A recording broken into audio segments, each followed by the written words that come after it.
Super. Alors, on va commencer à parler du statut de micro-entrepreneur, la micro-entreprise, l'auto-entreprise. En fait, tout ça, c'est un petit peu la même chose. Avant d'aller dans le vif du sujet, on va, pour toutes les personnes qui nous ont rejoints, on a déjà beaucoup parlé de Créactive, des parcours de formation. Juste donc pour les personnes qui viennent de nous rejoindre, Créactive, c'est un organisme de formation qui a été créé en 2010 qui a formé donc maintenant plus de 20 000 entrepreneurs. La force de Créactive, quelque part, c'est la méthodologie sur laquelle on travaille tout au long des formations, donc qui se réalisent en classe virtuelle ou à mon rythme.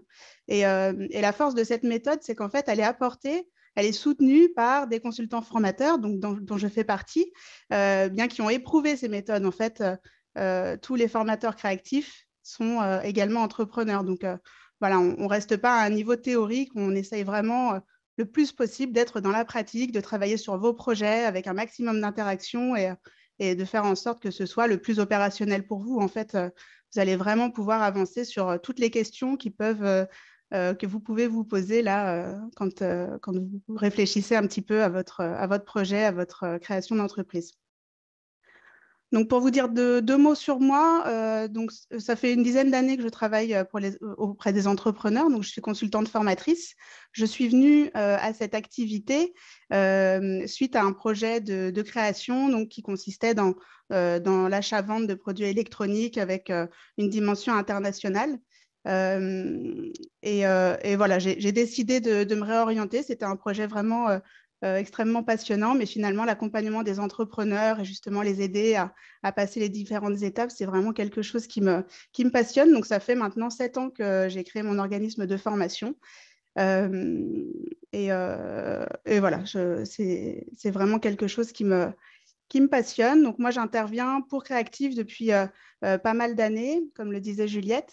Et j'interviens sur les parcours 5 jours pour entreprendre, la micro-entreprise également, devenir formateur indépendant. Donc, j'aurai plaisir à vous rencontrer peut-être au cours d'un de ces modules. Alors, parlons maintenant donc du statut de la micro-entreprise.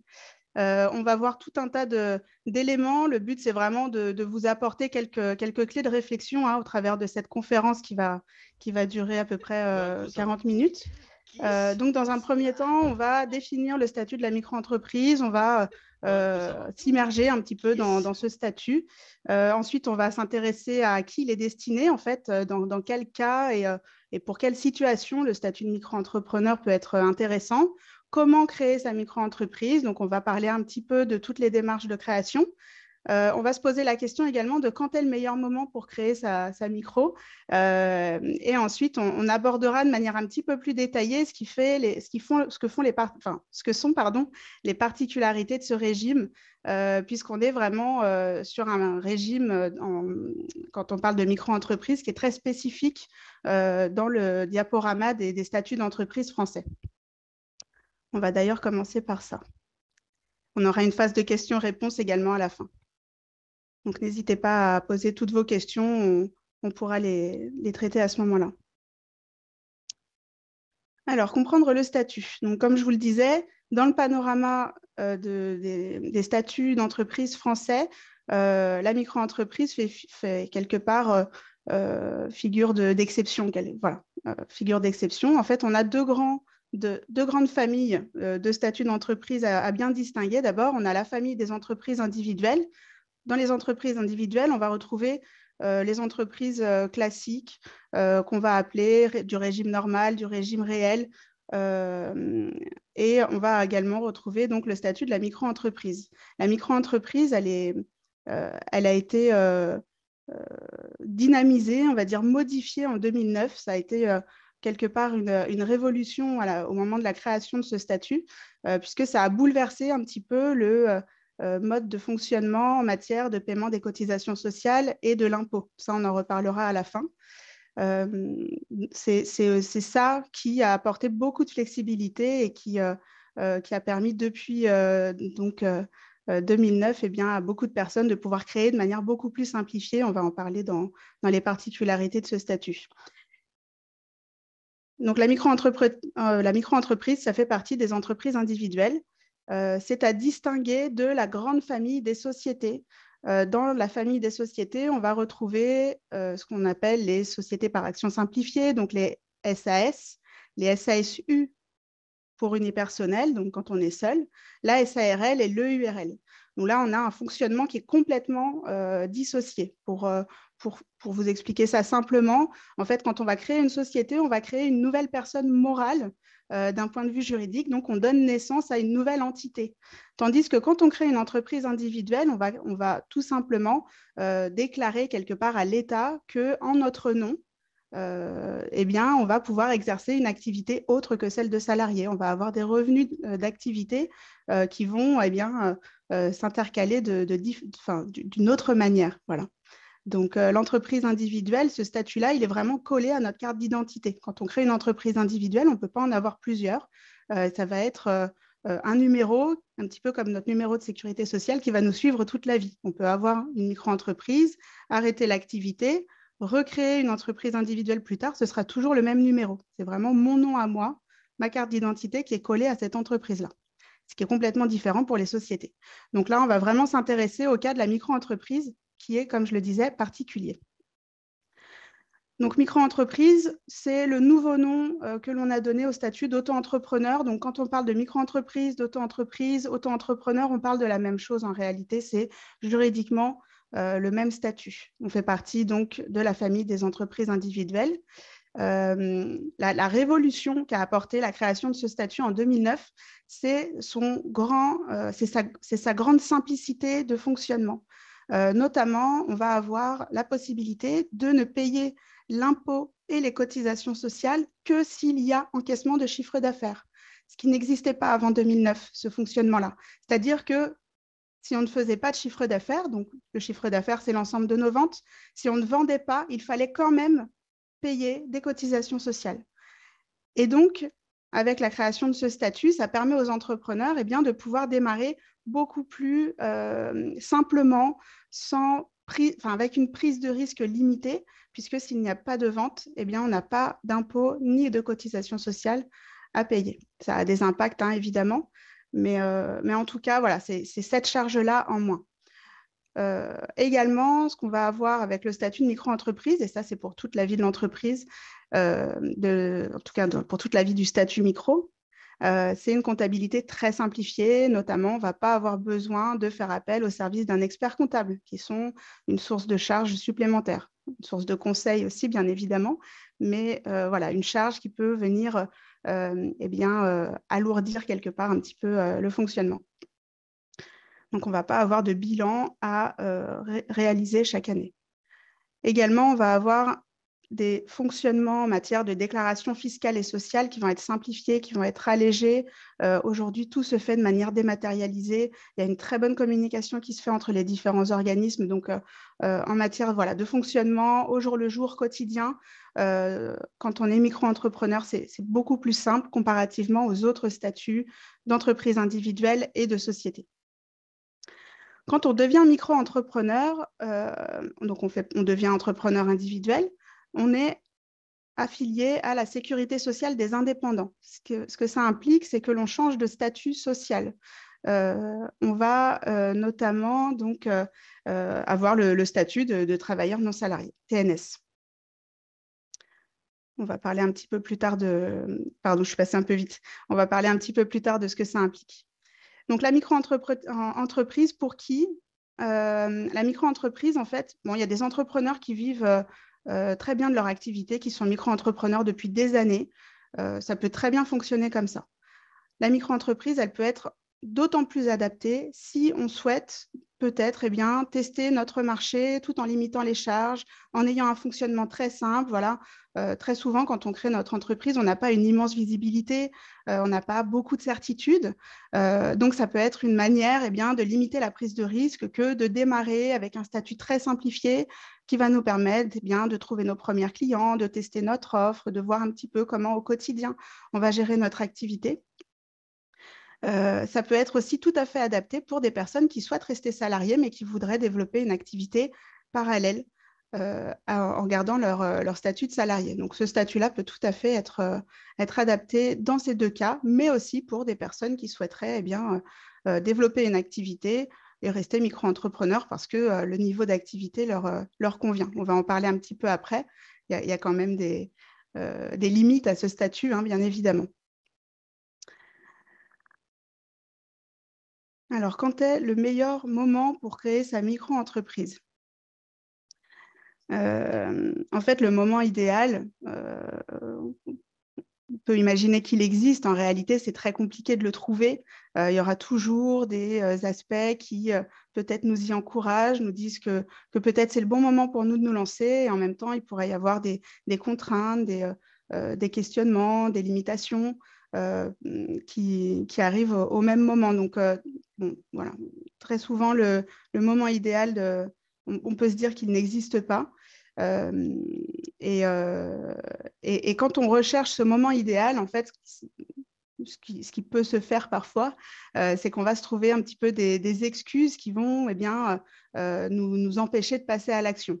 Donc, parmi ces fausses bonnes raisons que l'on peut avoir en tête qui vont nous empêcher de passer à l'action, on pourrait par exemple se dire que aujourd'hui, c'est la crise. Voilà, la conjoncture actuelle n'est pas favorable au fait de me lancer en tant qu'indépendant. Et pour autant, on voit bien que de tout temps, on a des entrepreneurs qui se sont lancés en temps de crise. Pendant le Covid, on a eu de belles success stories de personnes qui se sont lancées à ce moment-là et qui ont réussi à vraiment, en tirant parti peut-être du contexte, à générer une activité qui était rentable et qui continue encore aujourd'hui.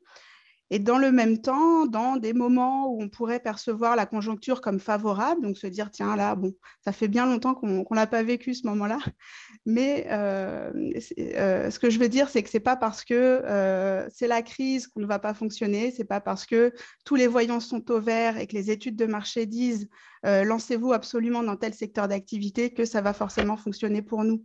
Ce qui est important, c'est d'arriver à créer une réalité autour de notre projet. La conjoncture, c'est hyper important, évidemment, on va en tenir compte, mais ce n'est pas forcément ça qui va avoir le plus grand impact sur votre projet.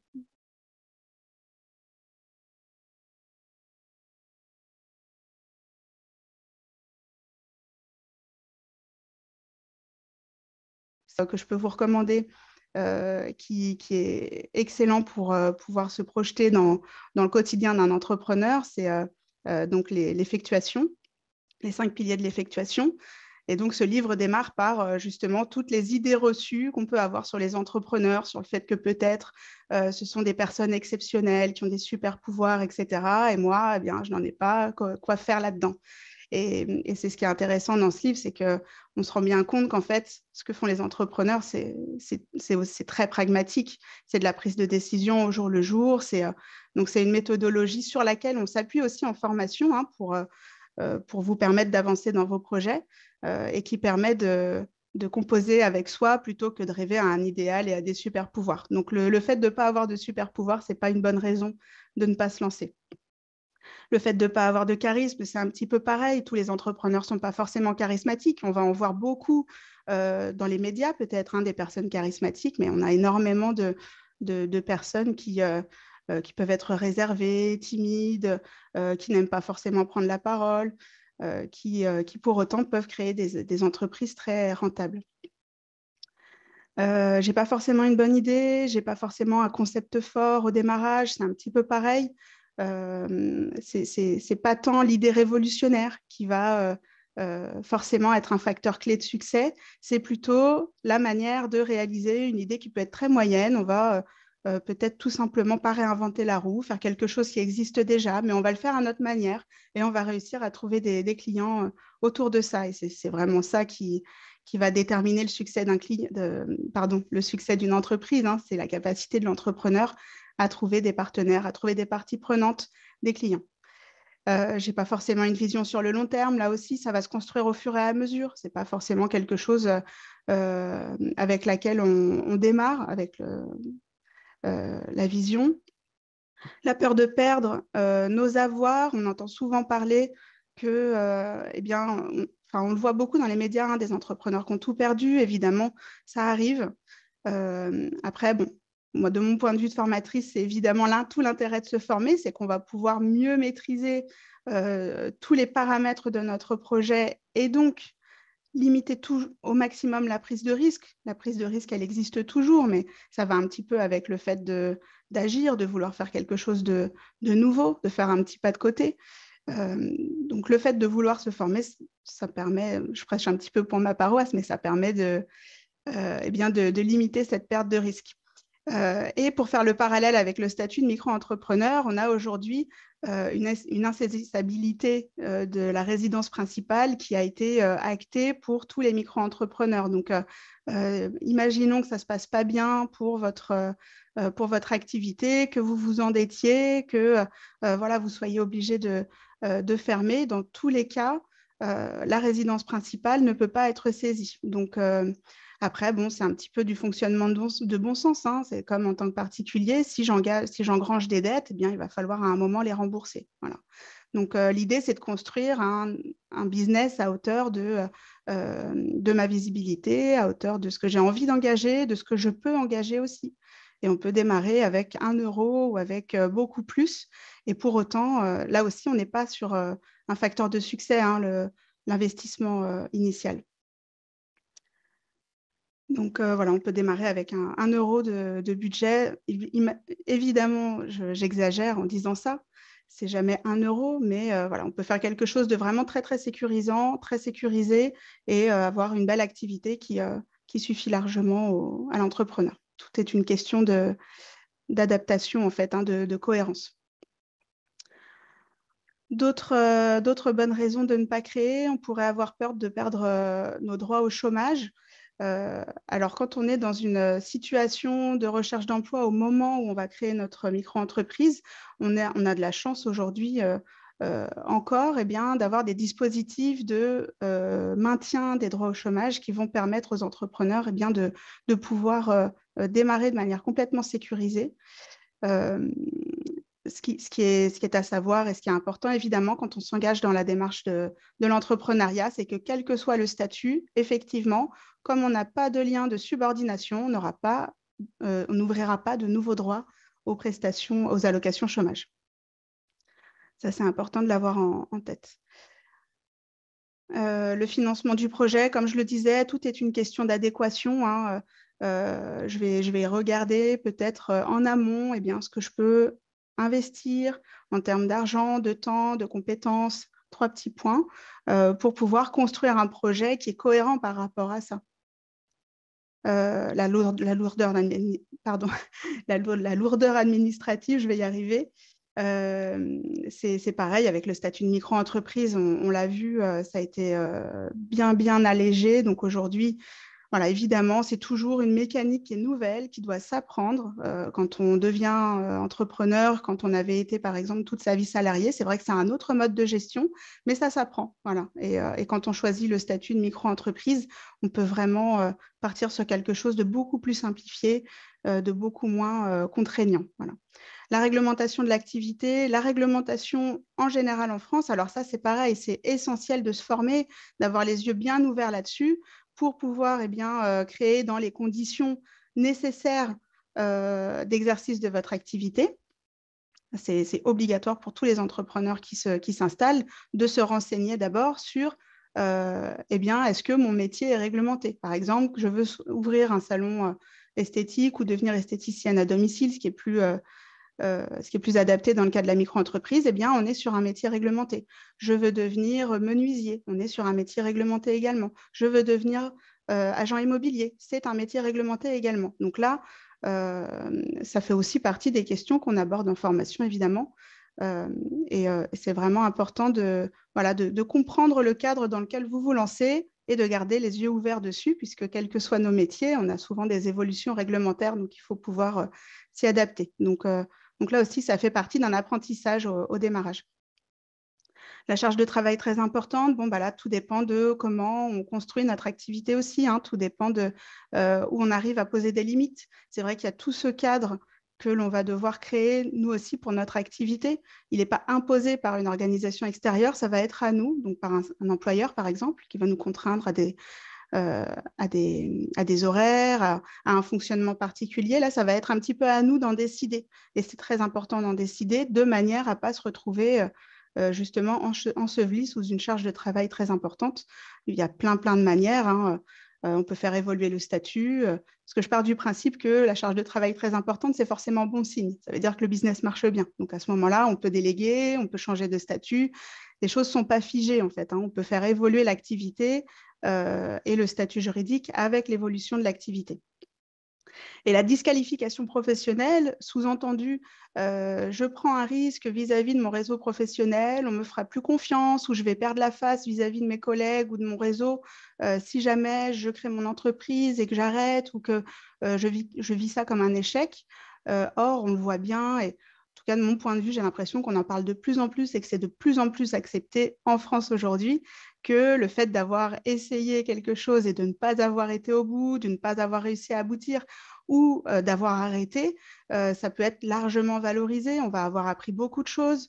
Comme on l'a vu sur les points précédents, il faut beaucoup se renseigner. On va apprendre par la force des choses énormément sur notre métier, sur nous aussi. Donc la disqualification professionnelle, ça peut être un a priori, une crainte que l'on peut avoir. Pour autant, de plus en plus, on se rend compte que c'est vraiment bien et de mieux en mieux accepté le fait d'avoir vécu une expérience entrepreneuriale. Ça peut être valorisé de tout un tas de manières si on choisit de revenir, par exemple, au salariat. Finissons donc sur cette partie. Quand est le bon moment pour s'immatriculer? Eh bien, le bon moment pour s'immatriculer, pour réaliser les démarches de création du statut de micro-entrepreneur qui nous permettront d'obtenir notre numéro SIRET. Eh bien, le bon moment, c'est quand on a un client qui nous attend. C'est ça le nerf de la guerre, c'est comment j'arrive à proposer une offre qui soit acceptable par le client, acceptable du point de vue de ce que je propose, mais également acceptable du point de vue du prix dont j'ai besoin pour être rentable. Donc, il y a tous ces éléments-là sur lesquels il faut travailler en amont pour pouvoir trouver le meilleur moment pour s'immatriculer. Donc, au plus tôt, ça peut être 30 jours avant le début de la mission ou le début de cette prestation ou de ce produit que vous allez proposer. Et au plus tard, ça peut être jusqu'à 15 jours après le début de l'activité. Donc, on a une certaine latitude, si vous voulez. Si on commence à vendre un petit peu avant d'avoir son statut de micro-entrepreneur, parce que le client était très pressé, qu'il acceptait que les conditions ne soient pas tout à fait bien calées pour le démarrage, eh bien, on a une petite latitude. On peut démarrer on peut s'immatriculer jusqu'à 15 jours après le début d'activité. Et puis pour le plus tôt, au final, si on a besoin de créer un cadre juridique, d'avoir le numéro SIRET, parfois ça sert beaucoup pour prendre contact avec des fournisseurs, par exemple, pour construire notre offre, etc. Eh bien, à ce moment-là, on garde en tête que de toute façon, tant que je n'ai pas de chiffre d'affaires, donc tant que je n'ai pas de clients, le statut de micro-entrepreneur est entre guillemets caduque, c'est-à-dire que je ne vais pas avoir de charges sociales ni d'impôts à payer. Donc, idéalement, c'est jusqu'à 30 jours avant le début d'activité, mais finalement, je peux aussi le créer pour me sécuriser d'un point de vue posture dans ma démarche entrepreneuriale. Voilà, je vais avoir un cadre juridique autour de moi sans beaucoup plus d'incidence. Alors, comment on va créer ce statut de micro-entreprise? On va avoir plusieurs étapes. On en a parlé un petit peu au préalable. On va d'abord, de manière systématique, pour tout le monde, se renseigner sur la réglementation de l'activité. Est-ce que mon activité nécessite des conditions particulières pour pouvoir être exercée? J'ai donné quelques exemples, il y en a beaucoup d'autres. Donc vous avez des ressources comme... Vous avez des ressources comme BPI France Création qui peuvent être riches d'informations d'abord. Et également, deuxième démarche complémentaire, ça va être de vous renseigner auprès du CFE compétent. Donc le CFE, c'est le Centre de formalité des entreprises. Quand on a une activité artisanale, notre CFE, ça va être la Chambre des métiers et de l'artisanat. Quand on a une activité commerciale ou de prestation de services, ça va être la Chambre de commerce et d'industrie. Pour les activités libérales, ça va être l'URSSAF. De vous renseigner auprès de votre CFE compétent, ça va vous permettre aussi, de manière complémentaire, d'avoir des informations sur la réglementation de votre activité. Et ensuite, l'immatriculation, elle va se faire de manière complètement dématérialisée, en ligne, donc sur formalité.entreprise.gouv.fr. Voilà, vous avez un formulaire à remplir. C'est une formalité qui se simplifie de plus en plus. Donc, globalement, vous allez devoir justifier de votre situation, de votre état civil. Et la démarche se fait vraiment de manière rapide. Donc, rapide, c'est en une quinzaine de jours, un mois maximum, vous avez votre statut. Alors, quelles sont les particularités de la micro-entreprise? On va rentrer un petit peu plus dans le détail de ce statut.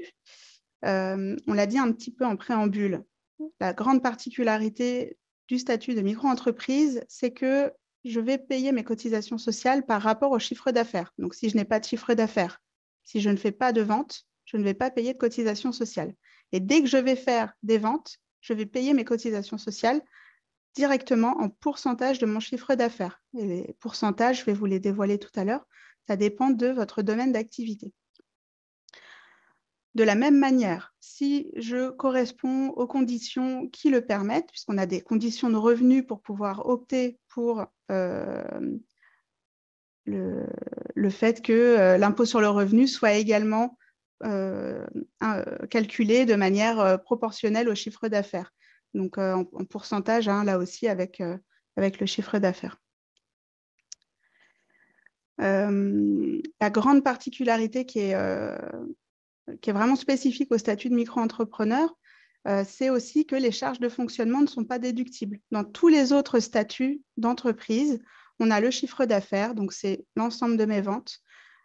J'ai également toutes les charges de fonctionnement que je vais pouvoir déduire, c'est-à-dire que je vais faire un calcul, hein, tout simplement, chiffre d'affaires moins charge, et c'est ça qui va me donner la rentabilité, le bénéfice ou la perte comptablement.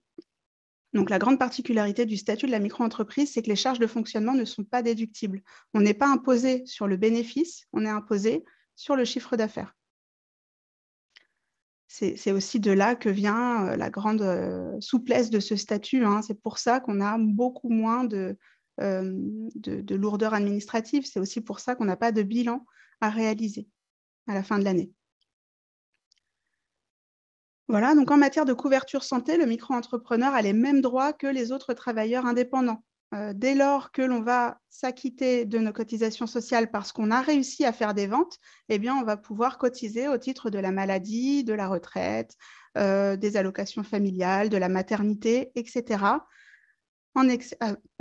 à exception donc des cotisations chômage, puisque, comme je le disais tout à l'heure, on n'a pas de lien de subordination, on n'a pas un patron, donc on ne cotisera plus au chômage sur toute la vie de la micro-entreprise, et ce, même si je suis salarié en parallèle. Sur la partie de mon activité de micro-entrepreneur, je ne vais pas améliorer mes allocations chômage. Une autre souplesse de fonctionnement que nous apporte la micro-entreprise, c'est le fait que tant que je ne fais pas plus de 10 000 € de chiffre d'affaires, eh bien, je peux utiliser un compte bancaire, mon compte bancaire personnel. Je n'ai pas besoin d'ouvrir un compte dédié pour pouvoir encaisser et payer tout ce que j'ai à encaisser, à payer au titre de mon activité de micro-entrepreneur. Dès lors que je dépasse ce palier de 10 000 € de chiffre d'affaires, je dois créer un compte bancaire dédié. Voilà. Donc, un compte bancaire qui va strictement être utilisé pour encaisser les ventes réalisées auprès de mes clients et payer toutes mes charges de fonctionnement comme, par exemple, l'achat de fournitures, mes loyers, mes assurances, etc., etc.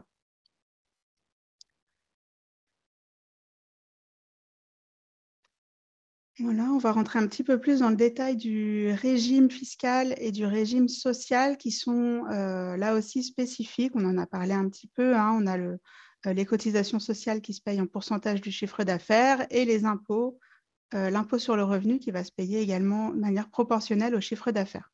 Donc, quand on parle de régime social, on parle bien de la protection sociale du chef d'entreprise.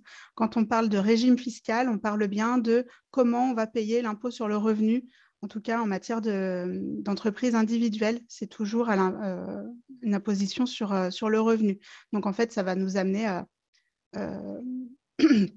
de nouvelles sources de revenus qui vont être déclarées différemment de nos revenus si on était salarié, par exemple, au préalable.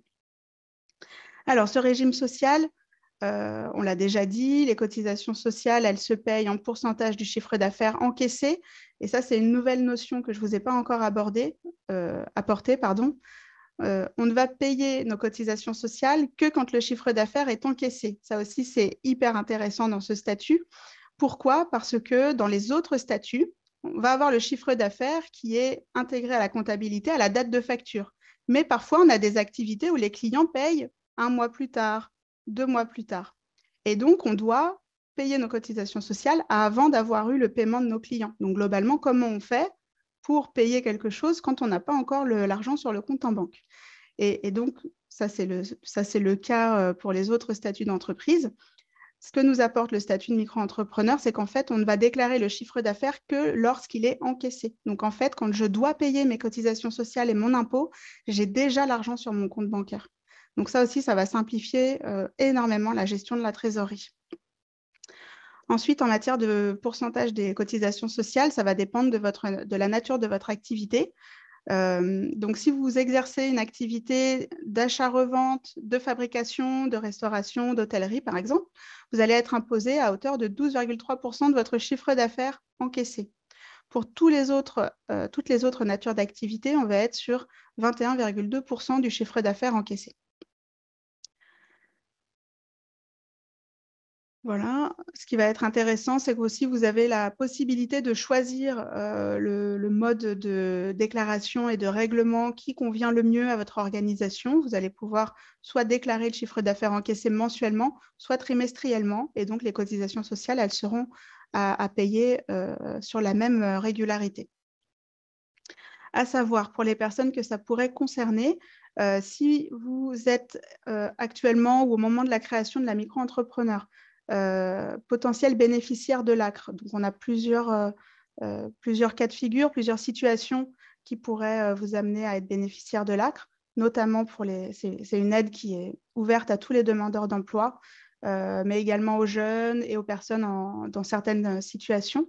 Eh bien, ces taux, ils sont globalement divisés par 2 la première année. Donc, ça aussi, ça fait partie des aides qui nous permettent, au démarrage de l'activité, eh bien, de pouvoir avoir un fonctionnement moins contraignant et une rentabilité un petit peu boostée, entre guillemets, pour nous aider à passer le cap de la première année.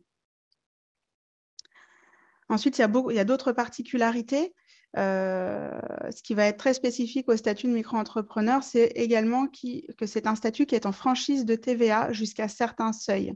Là, c'est assez spécifique et technique. C'est important de bien s'intéresser au fonctionnement de ce statut dans le détail en fonction du volume de notre activité pour faire les bons ajustements au bon moment, parce que ça peut être assez piégeux.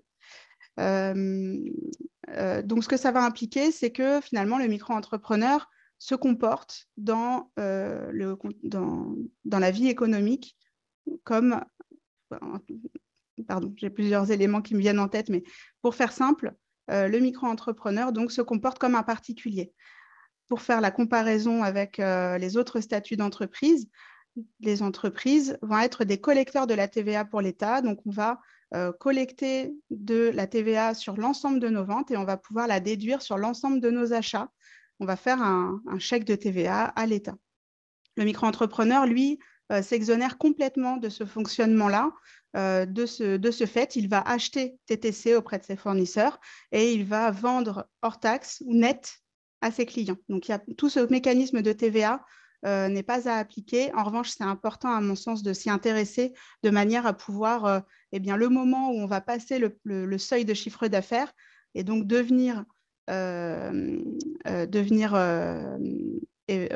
fait de faire que la TVA soit appliquée à notre statut, à ce moment-là, il faudra être au clair pour pouvoir adapter notre organisation. Donc, les seuils de chiffre d'affaires qui nous permettent de rester micro-entrepreneurs, c'est pour les activités d'achat-vente, de restauration, de location d'hébergement non meublé, d'hôtellerie, 188 700 € de chiffre d'affaires par an, donc de vente. Pour les autres types d'activités, prestations de services et professions libérales, le palier de chiffre d'affaires à ne pas dépasser si on veut rester micro-entrepreneur, c'est 77 700 €. Si jamais on dépasse ces paliers de chiffre d'affaires, en fait, on devient entrepreneur individuel au réel ou au régime normal. En fait, on va tout simplement rester entrepreneur individuel, mais c'est le mode de fonctionnement qui va changer. Notamment, on devra tenir une comptabilité. Donc là aussi, c'est important d'anticiper. Donc, ce n'est pas parce que la comptabilité est allégée en micro-entreprise que ça nous exonère de toute la bonne gestion à mettre en place dès le démarrage pour pouvoir voilà, se donner de la visibilité et réagir si jamais l'activité se développe tellement bien qu'on va dépasser les seuils de chiffre d'affaires. Et pour revenir sur la TVA, les seuils de chiffre d'affaires à partir desquels le micro-entrepreneur devient assujetti à la TVA, ça correspond à peu près à la moitié des paliers de chiffre d'affaires qui sont indiqués ici. Voilà. Donc, dès lors qu'on va dépasser à peu près 35 000 € pour les prestations de services, on va devenir assujetti à la TVA. Donc, il y aura toutes ces nouvelles mentions à modifier sur nos factures, la comptabilité qui va être un petit peu modifiée, etc. D'où l'importance de bien s'informer aussi sur le fonctionnement de ce statut. Voilà. Ensuite, concernant l'impôt, on va avoir la possibilité, alors, soit de payer l'impôt en pourcentage du chiffre d'affaires, soit si on n'est pas dans une situation, on a des revenus, par exemple, trop élevés pour opter pour cette option-là, celle de payer en pourcentage du chiffre d'affaires, on va pouvoir déclarer notre chiffre d'affaires avec un abattement forfaitaire. Et là aussi, ça dépend de la nature de votre activité. On ne va pas rentrer plus dans le détail puisque ça fait déjà pas mal d'éléments assez techniques qu'on vous partage là sur très peu de temps. Une chose intéressante à savoir aussi, et ça reprend un petit peu ce que je vous expliquais par rapport au meilleur moment pour créer, et le fait qu'il y a assez peu d'incidence finalement sur le fait de créer un statut de micro-entrepreneur, c'est que si on ne fait pas de chiffre d'affaires, par exemple, on a voulu essayer quelque chose, voilà, on a voulu se tester, on a voulu mettre en place une nouvelle activité, on n'a pas réussi, on n'a pas eu le temps, ou voilà, 3 petits points, il peut y avoir énormément de paramètres qui font que finalement ce statut de micro-entrepreneur ne fonctionne pas. Si on ne fait pas de chiffre d'affaires pendant 24 mois consécutifs, de manière automatique, on va avoir une désactivation du statut de micro-entrepreneur. Mais on pourra tout à fait le réactiver plus tard. Et la démarche, elle est gratuite. Il y a les inscriptions au registre qui peuvent être payants, mais la démarche en tant que telle de création du statut, elle va être gratuite. Voilà. Alors, du coup, on a terminé pour la partie présentation de tout ce statut de micro-entrepreneur. J'espère que ça vous a intéressé. C'est un exercice complètement différent pour moi, parce que là, j'ai parlé un petit peu toute seule, et c'est vrai qu'en formation, moi, ce que j'apprécie beaucoup, c'est les interactions, les échanges qu'on va avoir avec le groupe. C'est tout l'intérêt d'être 10 à 12 participants maximum, de parler de vos projets, etc. Donc là, voilà, j'ai essayé de donner des exemples, mais j'espère que ça vous a parlé. On a le temps, Juliette, pour faire Alors, on va caout passer le caout pour rattraper le retard. Ok. Et on va passer aux questions, parce qu'il y a eu beaucoup de questions. Beaucoup de questions. Du coup, première question. Alors, je vais reprendre dans l'ordre. Alors, tu as parlé, il y a eu beaucoup de personnes qui, tu as parlé, tu as cité un livre sur Ah les oui, 5 piliers de l'effectuation. Est-ce que c'est bien ça? Est-ce que tu peux nous envoyer le lien dans le chat du livre en question? avec plaisir. Il y a beaucoup, beaucoup d'articles aussi. Hein. D'ailleurs, c'est un article là, que je vais vous envoyer. Je le mets pour tout le monde. Voilà, c'est le site de l'auteur du livre. Et vous avez déjà pas mal d'explications sur cette page. Super, merci Marine. Alors, on va passer aux autres questions. Est-ce que l'on obtient le numéro de SIRET le jour même de la réalisation des démarches d'inscription en ligne, ou est-ce qu'il y a un délai?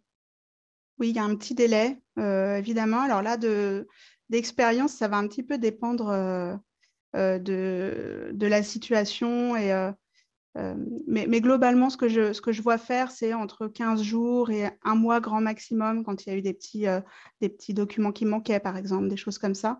Donc, en 15 jours, vous avez votre numéro. Est-ce qu'on peut être fonctionnaire et auto-entrepreneur? Alors ça, c'est une très bonne question. Ça fait partie des autres particularités du statut de micro-entrepreneur. On a j'allais dire des suspensions, mais ce n'est pas le terme exact. Mais on a une autorisation, effectivement, à pouvoir... euh, alors, ça dépend vraiment de votre situation, hein. Il y a des métiers pour lesquels c'est complètement exclu. Et on a certaines fonctions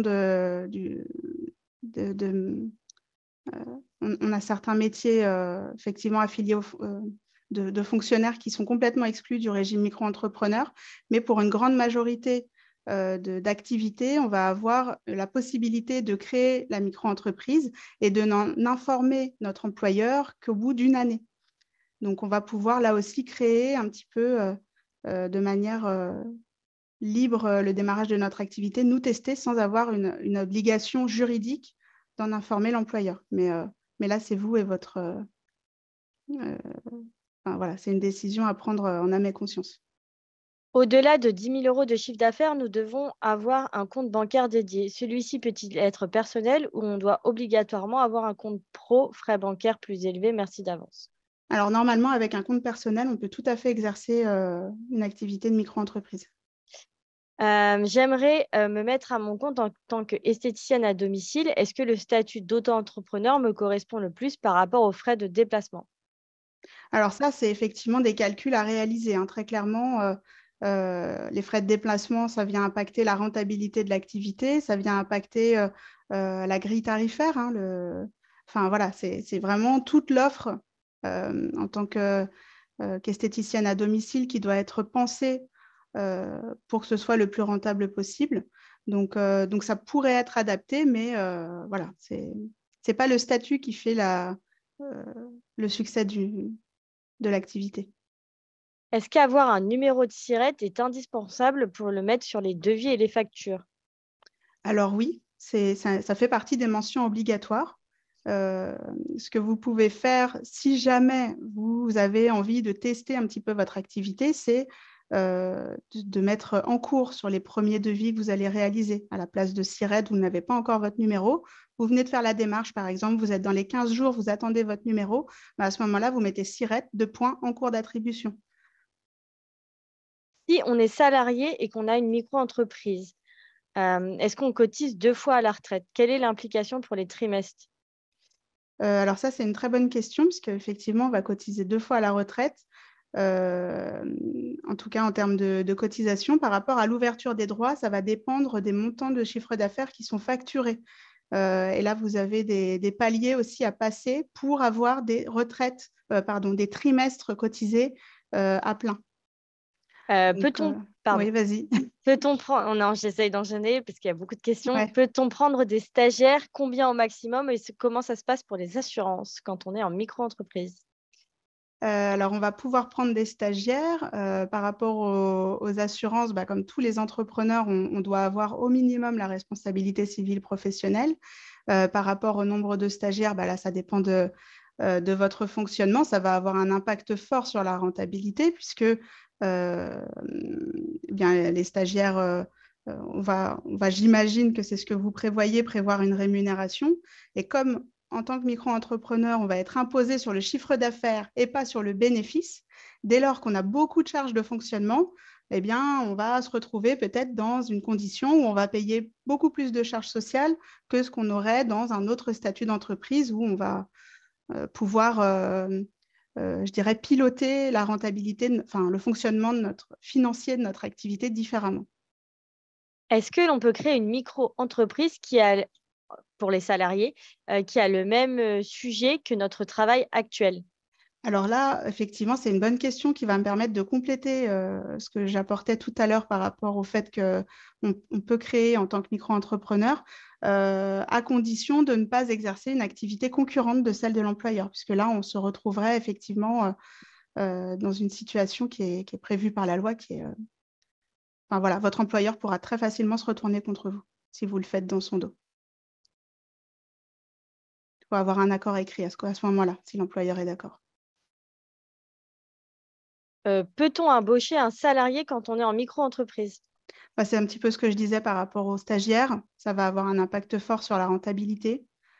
Donc, ce n'est pas forcément un statut qui est adapté à ça. Comme étant locataire d'un logement, puis-je utiliser cette adresse-là pour créer ma micro-entreprise? Alors, par rapport au fait d'installer une entreprise chez soi, effectivement, il y a plusieurs vérifications à réaliser.